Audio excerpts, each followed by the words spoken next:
Olá, irmãos e amigos, bem-vindos em nome de Jesus para mais uma reflexão bíblica, continuando em Provérbios, desta vez Provérbios 14, alguns versículos. Vamos à leitura. Diz assim a palavra de Deus: a mulher sábia edifica a sua casa, mas com as próprias mãos a insensata derruba a sua. Os insensatos zombam da ideia de reparar o pecado cometido, mas a boa vontade está entre os justos. Vou repetir a leitura do verso 9. Os insensatos zombam da ideia de reparar o pecado cometido, mas a boa vontade está entre os justos. Cada coração conhece a sua própria amargura, e não há quem possa partilhar sua alegria. Há caminho que parece certo ao homem, mas no final conduz à morte. O inexperiente acredita em qualquer coisa, mas o homem prudente vê onde pisa.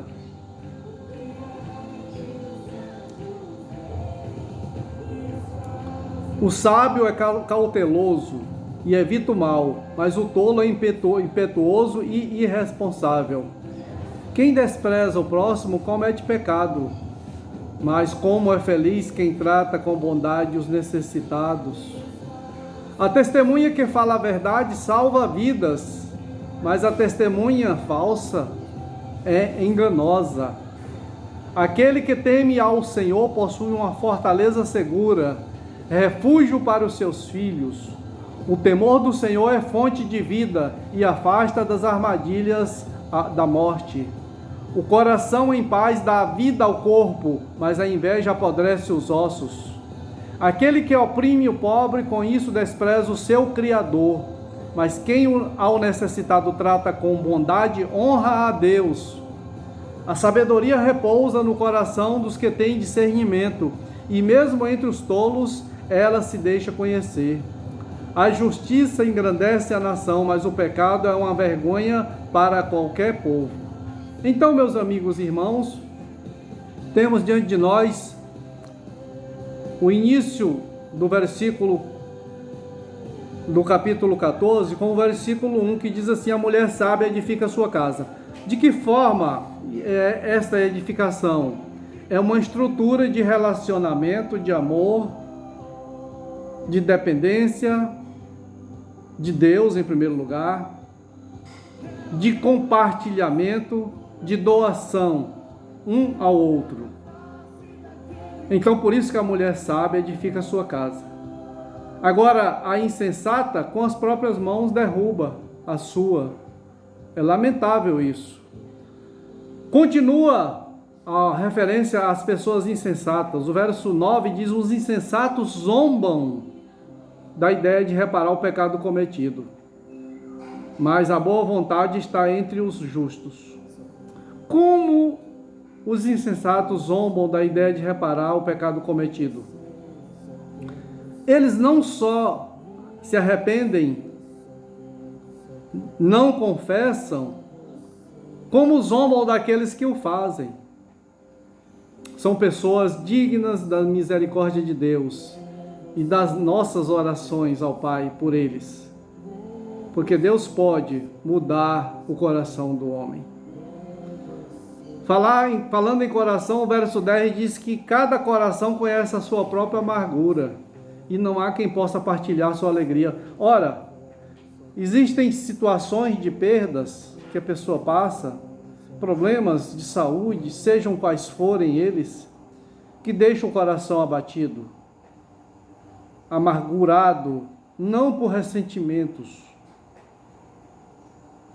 Não há quem possa partilhar sua alegria. Isso é um momento que a pessoa vive e que nós, às vezes, só temos que ouvir a pessoa, estar junto dela, disponibilizar a nossa forma de ajudar, disponibilizar o nosso acolhimento como cristãos, como Igreja Batista Shalom, como qualquer igreja de Jesus Cristo na face da terra.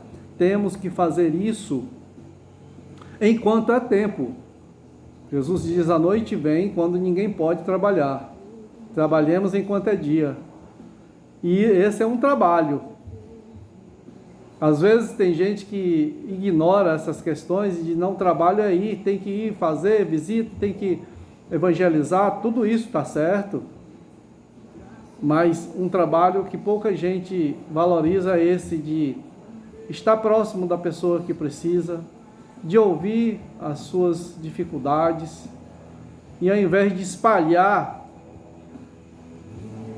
aí fora, fazendo maledicência, ela só ora por essa pessoa, só ajuda a carregar o fardo. É assim, meus irmãos, que o servo, a serva de Deus deve agir. Cada coração conhece a sua própria amargura, então nós devemos respeitar as pessoas como elas são e naquilo que nós que identificarmos que podemos ajudar, devemos fazer, não é? O verso 12 diz assim: há caminho que parece certo ao homem, mas no final conduz à morte. Este é um texto que está presente em vários locais, vários livros da Bíblia e no livro de Provérbios mais de uma vez. Porque tem gente que olha para um caminho bonito, às vezes é espaçoso, é largo, não tem pedras, não tem subidas e descidas, não tem situações estreitas para passar, não tem risco, aparentemente, né? E olha assim e diz: não, eu vou por esse caminho. Aí olha para o outro caminho, é estreito, tem dificuldades para romper, e muita gente vai pelo atalho, vai pelo caminho mais curto. Nós devemos ter muito cuidado com os atalhos, meus queridos irmãos e amigos. Atalhos nem sempre são úteis à nossa vida material e espiritual. Por isso nós fazemos um apelo aqui. Vamos analisar aqueles atalhos que aparecem na nossa frente como uma excelente opção. E na maioria das vezes não são. Não são o caminho de Deus. Às vezes não é o caminho de Deus, corrigindo. Não é o caminho traçado por Deus para nossas vidas, para o nosso caminhar, para a nossa luta. Então eu quero encerrar essa reflexão aqui, fazendo um apelo para que nós, na condição de homens e mulheres, sejamos pessoas sábias que ajudamos a edificar a nossa casa, com Deus presente. Se é só o casal, Deus está presente, então é uma casa movida a 3 e o principal é Deus. Se são 10 pessoas, Deus é o 11º? Não, Deus deve ser o primeiro. Eu quero fazer essa observação, porque tem muita gente dizendo: olha, lá em casa tem 8, então Jesus é o 9, é o 9. Não, vamos colocar Jesus na frente? Ele é o primeiro? Ele diz mesmo, e ele é. Apocalipse está cheio desses textos, vários deles. Ele diz: eu sou o primeiro e o último, sou o alfa e o ômega, o princípio e o fim, aquele que vive e reina para todo sempre, é Jesus. Então não podemos abrir mão, em hipótese alguma, do caminho de Deus. Em hipótese alguma devemos abrir mão da edificação da nossa casa estruturada com a bênção de Deus. Em hipótese alguma devemos ceder à zombaria dos insensatos que odeiam, que zombam da ideia de reparar o pecado cometido. Não, vamos reconhecer. Se nós ainda temos pecados não confessados, vamos confessá-los a Deus, clamar e Ele vai nos perdoar, em nome de Jesus. Isso é uma verdade.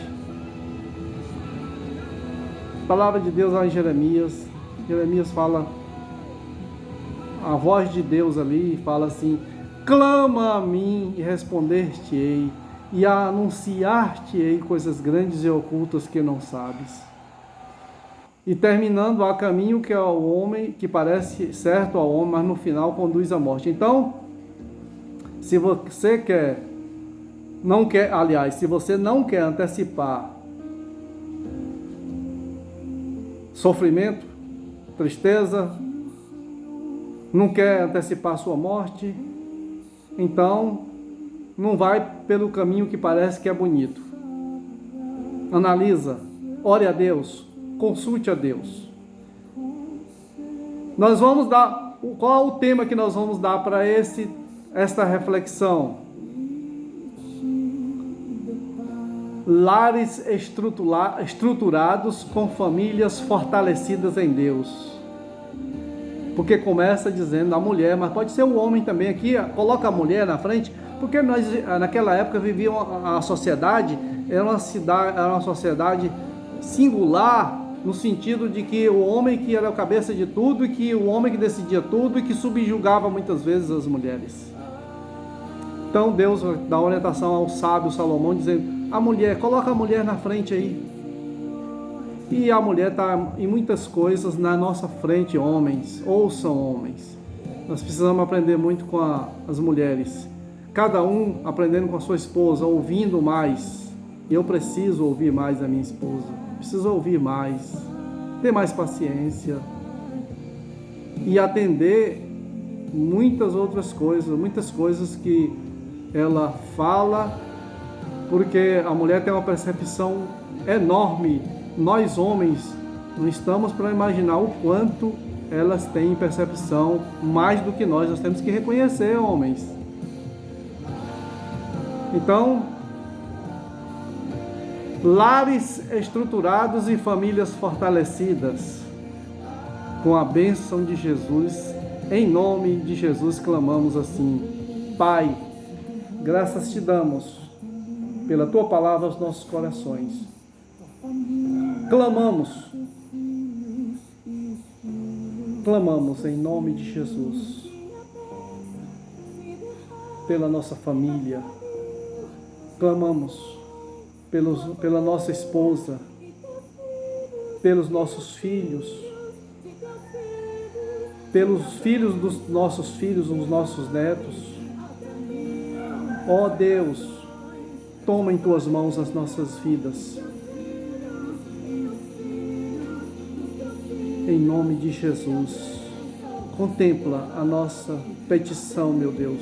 Tenha misericórdia das pessoas que estão sofrendo internadas, tristes por causa de enfermidades. Cura, Senhor Deus, em nome de Jesus. Abençoa os médicos e todas as pessoas da área médica, dá sabedoria a eles para trabalharem na prevenção e no tratamento da Covid-19 e outras enfermidades. Assim clamamos também pelas autoridades, a nível federal, poder executivo, legislativo e judiciário, a nível estadual, no mesmo sentido, e no nível municipal também. Senhor Deus, em nome de Jesus, dá sabedoria a esses homens e mulheres, para que façam uma gestão, um governo abençoado pelo Senhor. Assim clamamos em nome de Jesus. Amém. Glória a Deus.